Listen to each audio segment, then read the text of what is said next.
ko na kaya, sabi niya. Parang gusto ko na lang matulog ng mahabang mahaba.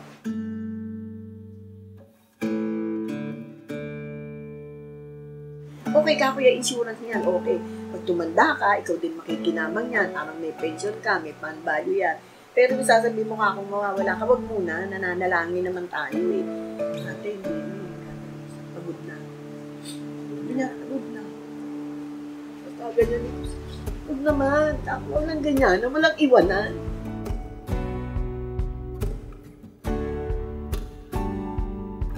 Lagi kasing masayahin yun. Lagi pumupunta sa amin, nakikipagkwentuhan, mag-outing. Hindi pwedeng hindi kasama yung mga pamangkin. Siyang nagpaaral sa anak ko. Talagang hindi niya yan nilubayan hanggang sa makatapos talaga. Emmy is a great brother to all of us. The greatest. Wala na ako iba pang masasabi. Malaking na ito. Ito ko kinuha lahat sa insurance na. Mata ko, naipagamot ko sa anak ko, naipalibing namin ng maayos. After naman noon, 1 month, yun ang mga anak ko babae, kinasal naman. Yun naman ang medyo maligaya naman kami noon.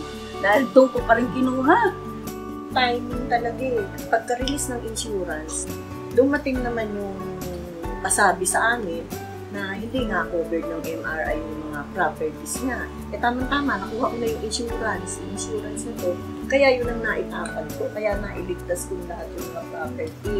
Eh kung wala yun, anong dudukutin ko? Kung hindi nagpa-insure si Emmy, ano gagamitin ko? Di wala. Nakuha na lahat yan.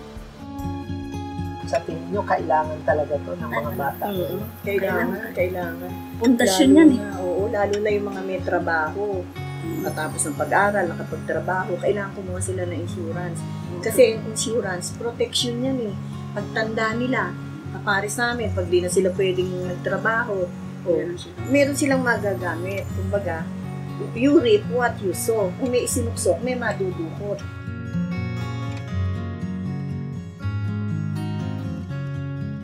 Alam niyo po, si Emmy walang katulad talaga sa pagmamahal, paggabay sa aming magkakapatid.